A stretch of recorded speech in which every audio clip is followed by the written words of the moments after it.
This is Late Night. We hope you're doing well. And now, if you don't mind, we're going to get to the news. Today was election day. We tape early, so we don't know who won, but we do know who lost. And we all lost a little bit not having him around. New York City elected a new mayor today. Eric Adams will go back to his first job, insisting he's on the list. CNN has published a profile on New York City Democratic mayoral nominee Zohran Mamdani's wife. So bad news, lady. He's married. And even worse news, Cuomo isn't. After President Trump posted on Truth Social over the weekend that the Defense Department must prepare for possible action in Nigeria, Secretary Pete Hegseth replied to Trump's post and said, quote, "Yes, sir." Gross. You guys are like those couples who wish each other happy anniversary on Facebook. It's like, don't you live together? Why are you dragging us into it? The artificial intelligence company Anthropic reported recently that its most advanced AI systems are starting to become introspective, so they're already more advanced than AI executives.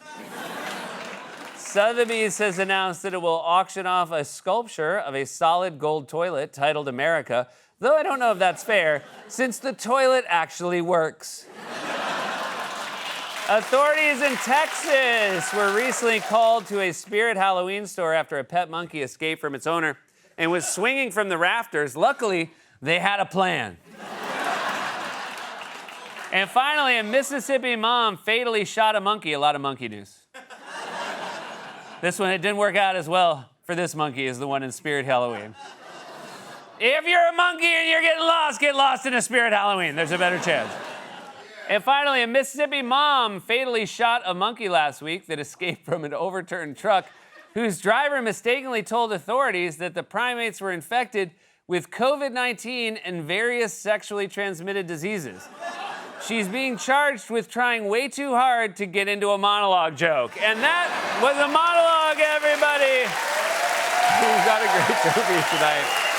Really, some of the funniest people in the world are here tonight. They are Emmy-winning writers and comedians who work, you know, from Saturday Night Live, I Think You Should Leave, and Detroiters. Together, they created the fantastic new series, The Chair Company, which airs Sunday nights on HBO and streams on HBO Max. My friends Tim Robinson and Zach Cannon are here, everybody. And he's a fantastic comedian and actor. You can see him Begonia, which is in theaters now. Stavros Halkias will also be joining us, but before we get to all that, so get this. I'm at my son's school this morning for a parent-teacher conference, right, with his science teacher, Miss Lipsky, and I was sitting very uncomfortably because, you know, they make you cram yourself into one of those little chair desk things. Meanwhile, Lipsky gets to sit in a normal adult chair, you know, and I'm just, like, bored, you know, because, like, she would just, like, not shut up. And she kept saying, like, "Mr. Myers, is very important. Can you take the headphones off?" And, like, so I did. And then I'm listening, you know, and then she's like droning on and on and on about my son's quote, unquote, unhealthy obsession with migrating tree frogs, which is apparently like, wait, I'm so sorry.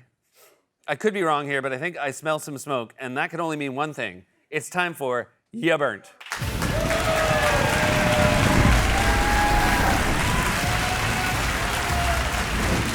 Welcome to the Burn Zone. We got a lot of topics to sizzle through and not a lot of time. Over here is the burner. Let's turn on the gas and load her up. Woo! Mama, don't make me beg. First up, bed and breakfast. Hey, a bed and breakfast, let's just call you what you really are, a forced group vacation with strangers I already hate. Nothing I like more than hearing the couples in both adjoining rooms getting plowed all night long and creaky old beds, only then to make small talk with them over Nutella pancakes at 8 a.m. No thanks. I'll take the Holiday Inn, where I can eat a wet bagel and a rotten banana from the breakfast bar in silence like an American. Sideburn, Holiday Inn. Sideburn. And why I do bed and breakfast have a million weird little rules. Check-in is between 3 and 3:15 p.m. Checkout is at 6 a.m. sharp. No shoes past the foyer, and if you see someone in the garden at midnight, no, you didn't. God forbid you venture into the hallway in your boxers at 2 a.m. to use the shared bathroom, because there's a 100% chance you'll run into the owner, Gertrude, who wants to know if you're enjoying your stay. Well, I was Gertrude, except I'm gonna have to take another 2 Ambien if I want to get back to sleep now that I know what your teeth look like without him in.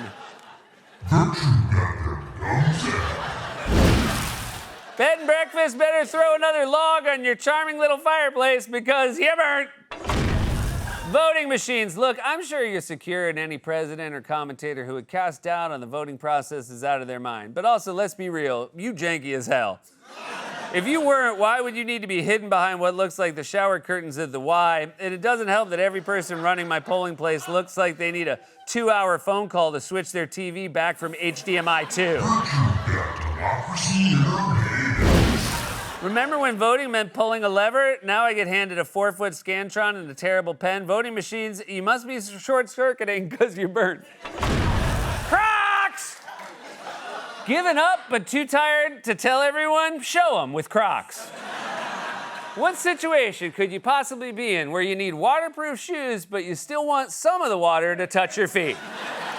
Crocs, you look like a loafer had sex with a colander, but not in a cool way.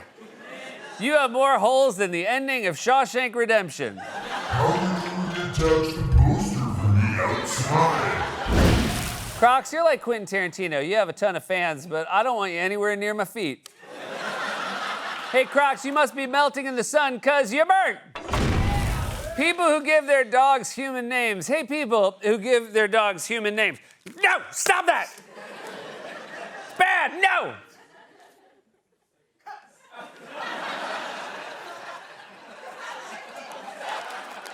I'm gonna save this for a bit that works. Stop that bad. Do you know how confusing it is to hear Jennifer peed on the carpet again last night? I spent 5 minutes thinking, man, this guy's wife is wild. You know, before I learned Jennifer was a Bernedoodle. And while we're at it, stop talking to your dog like it's a human. Hey, Dr. Doolittle, I'm sorry your dog tracked mud across the foyer, but Buster does not remember that. You two talked about this. He can't remember the tail he's chasing is attached to his own dumb ass. How the hell is he supposed to remember to keep the foyer clean? Why do you keep saying foyer? What? What do you say? Foyer. Okay. If your dog does actually understand conversational English, please tell him to stop making eye contact with me while he's taking his morning dump in my yard. It distracts me when I'm trying to take my morning dump in his yard. Hey, people who give their dog human names. Who's an annoying neighbor? You are. Yes, you are. Yes, you are. Yes, you are. Yes, you are. Yes, you are. Yeah, you are. Oh, you want to know something else? You burnt. The fly in my car that won't leave. Hey, get out of here. I've lowered the window every 17 miles and you still keep staying inside the car. You weigh like a milligram. How isn't the wind getting you out of here? Also, what's going on in my car that you want to stay so bad? Is it my taste in music? I get it, because the Seth Mobile, it's Eagles, Eagles, Eagles, and more Eagles. People can hate, but Hotel California is a great song. Yeah, no argument from me, my man. Like, imagine if you didn't know that song existed and you heard that song for the first time. You'd be like, yeah, this is a great song. Yeah, preach to the choir, yes. Yes.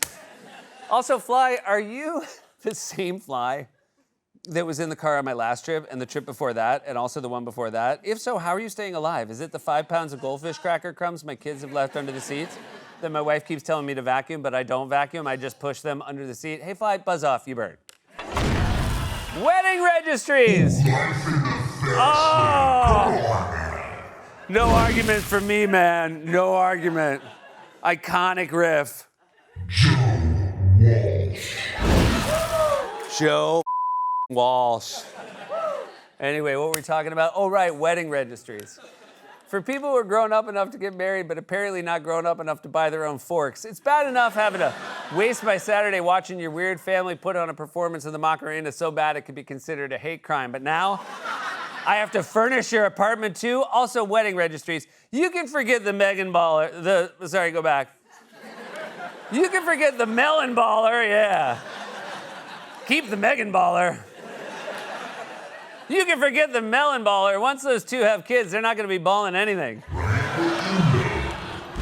Also, this is your third wedding, Kevin. At this part, I'm starting to think you're not marrying for love. You're doing it to stockpile air fryers. The only person at the wedding who should be on a registry is your Uncle Jerry, because he just told the bride's youngest sister that she's filling out nicely. Wedding registries, let me just chip in and say, Yevert.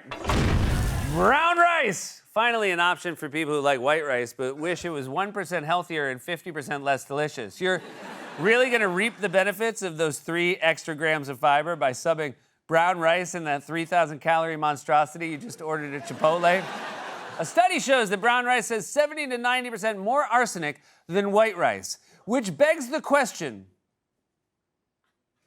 who poisoned the rice?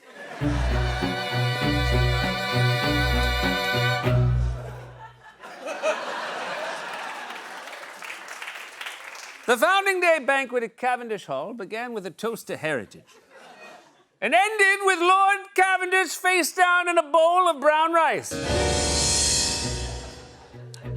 5 guests stood by, each with a motive. But who stood to gain the most? Lady Cavendish, the wife, whose affection for her husband was rivaled only by her affection for his will. Dr. Cunningham, the family physician, always nearby, always adjusting the Lord's medicine. Beatrice, the maid, dismissed a week prior, then rehired that morning out of pity. Mr. Fitch? Yes, let's not forget about Mr. Fitch. Let's not forget about Mr. Fitch. The mild-mannered solicitor and the Lord's closest friend. What was his name? You forgot.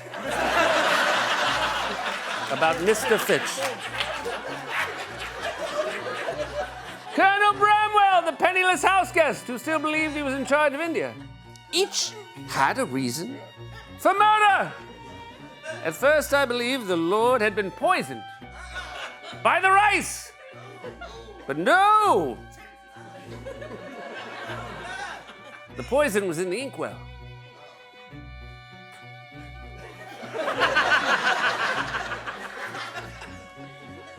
And when I saw it, I raised an eyebrow.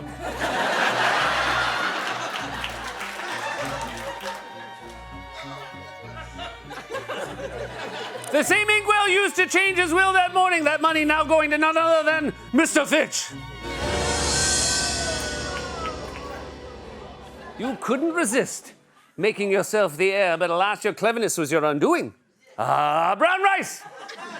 Apologies, brown rice. We now know you're innocent, Mr. Fitch, you dastardly solicitor. Your ruse has... Oh, the buzzer means we're out of time, Mr. Fitch. You lucky dog, you evaded justice. Well played, sir.